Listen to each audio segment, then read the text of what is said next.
In this book, Richard Carlson gives 100 strategies to minimize stress and conflict while bringing out the best in yourself and others. In part one of this video, I'm going to share the first 50 strategies in hopefully 20 minutes or less. There's this assumption that if someone is happy or relaxed, they must not be a hard worker, that you have to be stressed and depressed in order to survive in a competitive environment. And that is far from the truth. Happy workers are highly creative, they're enthusiastic, they're charismatic, easy to be around, and they're very good team players. So allow yourself the luxury to be happy, enthusiastic, and relaxed, especially at work. Carlson refers to unhealthy attempts to manipulate the behavior of others. While we can influence another person, we cannot force them to be or think a certain way. The key here is to allow other people to be fully themselves, to give them space to be who they are, and to respect the fact that people think differently. The rat race is a state of always in a hurry. There's never enough time, and there's never enough to go around. So you can eliminate this mentality by redirecting your mind in a more positive way and looking for the gifts of your day instead of the hassles. Complaining about deadlines takes an enormous amount of time and energy. Instead, make peace with your deadlines and use your energy and time in getting the work done to meet it. Phones are a distraction. Put it down, get to work. Corporate bragging is sharing with others how incredibly busy you are and how very hard you work, as though we wear a badge of honor for being a person who is completely overwhelmed, deprived of sleep, and has no personal life. It's just a boring topic of conversation and no one wants to hear it. Carlson suggests practice being present moment oriented. So absorb yourself in the meeting and don't let your mind wander. Do you ever wake up and count how many hours of sleep you got? And if it's not a certain number, you already anticipate you'll be tired for the day? Stop doing that.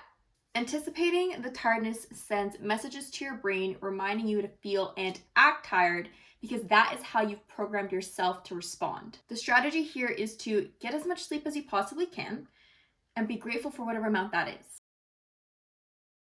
So this is in the context of governments and dealing with governments, like the CRA or IRS. The lesson here is to keep your composure when the rules and regulations of your country are forced upon you. This quite literally means if you die, you will not prosper. The strategy is to take care of your health. If you lose your health and your sense of well-being, you won't make it to work at all. If you travel often for work, this one's for you. To make your journey as pleasant as possible, Carlson suggests being friendlier to the flight attendants, don't overeat on planes, keep your alcohol consumption to a minimum, and bring several good books.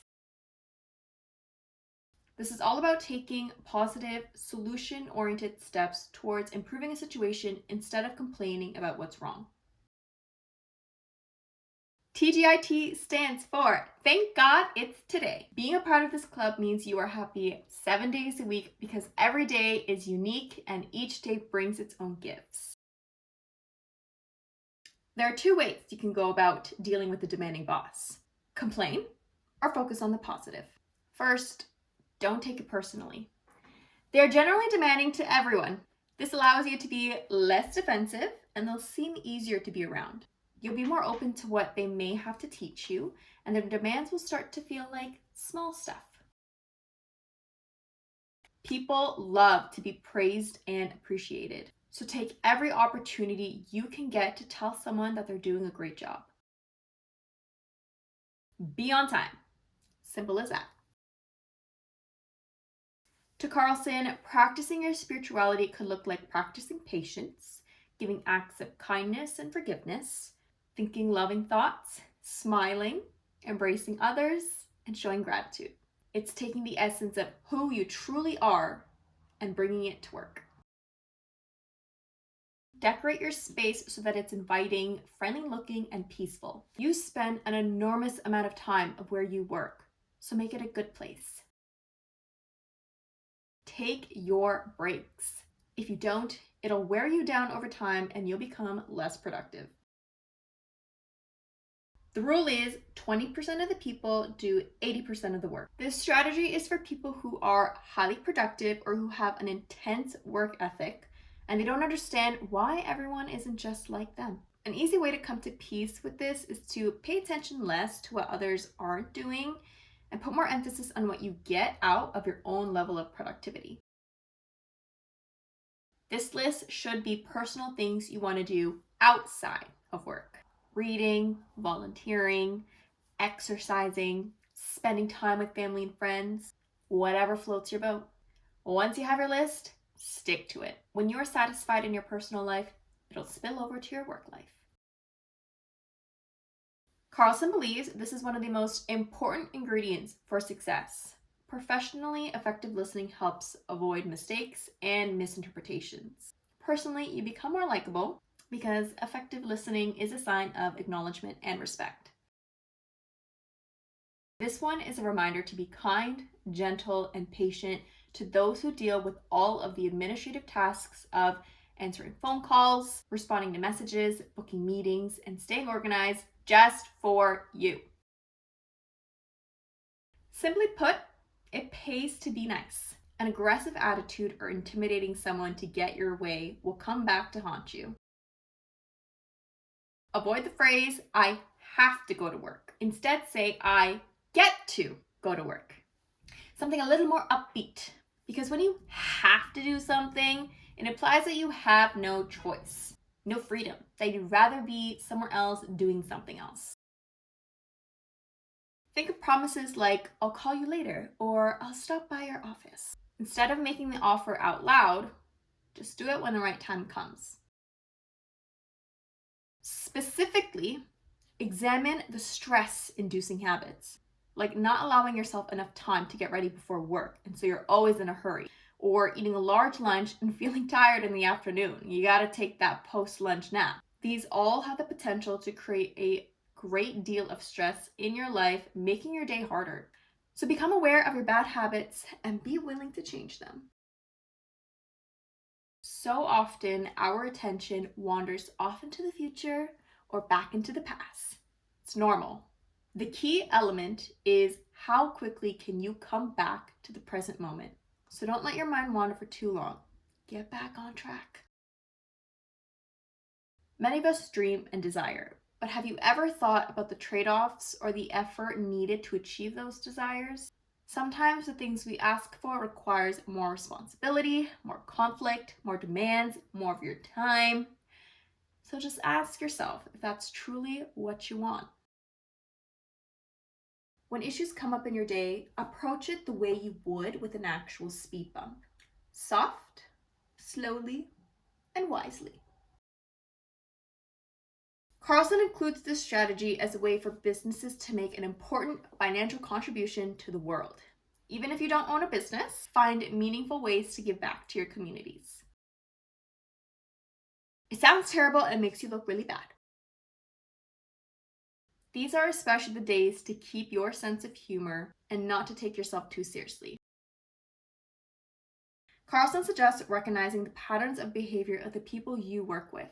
Because let's admit, sometimes we can get annoyed by our coworkers. This recognition allows you to better choose what to say and what not to say, who to spend time with, and who to avoid. It puts you in control. Carlson says when you expect too much from life, when you are unrealistic and demanding, you set yourself up for disappointment. By lowering your expectations, it won't devastate you when things don't go according to your plan. When no one seems to be appreciating you, pat yourself on the back. Take a moment to reflect on your accomplishments and how hard you work in contributing to your goals.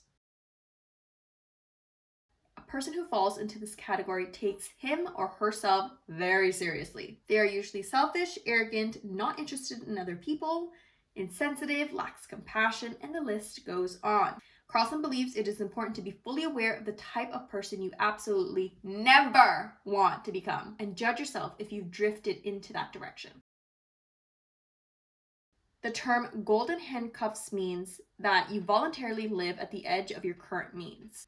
In effect, you trap yourself into keeping a job or career because While you may enjoy the benefits of a certain level of income, you may not enjoy what is required of you to earn that level of income. Some questions to ask yourself include, were those new clothes that were supposed to make you feel good worth working overtime to get? Are restaurants always better than bringing a lunch? Is it really an honor to carry all those credit cards and, despite being able to purchase something anytime your heart desires, to be saddled with debt? Is more always better? Carlson's point here is to take a look at your current lifestyle and decide if spending less money and living beneath your means will help you feel less stressed. This strategy is supposed to help you save time and increase your communication skills. There are many ways that we spend time wishing we were somewhere else. We'll be at work and wish we were at home. Or during the middle of the week, we might be wishing it were Friday. The problem is these wishes aren't reality, but rather they are thoughts of a different reality. Snap out of it! Life is happening around you and you are missing out. So are you? Stop scrambling. You're not an egg.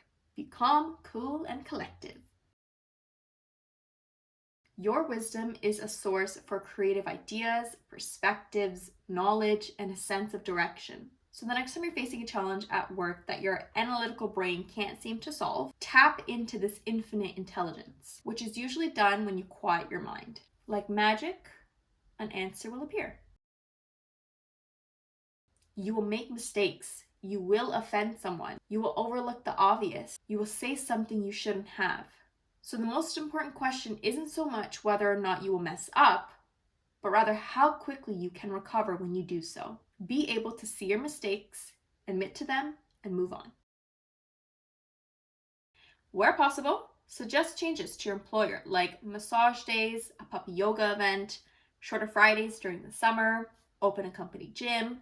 The possibilities are endless. Do what you can to make a positive change in your workplace. Public speaking can be terrifying.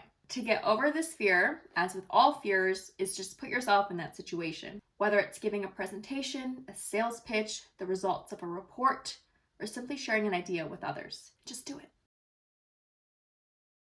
A lot of time is wasted at work due to unwanted, unproductive chatter. Avoid it altogether. Remember the person behind the role. We're all humans. We all have families, friends, dreams, insecurities. We're all in this together. Allow yourself to do things just for you. Take a walk, visit nature, meditate, get a massage, do something. And when you do, don't spend your time thinking about how you could have been more productive. And that concludes the first 50 strategies of don't sweat the small stuff at work. Let me know your thoughts. And hopefully I'll be back with the next 50. So stay tuned and I'll see you in the next video.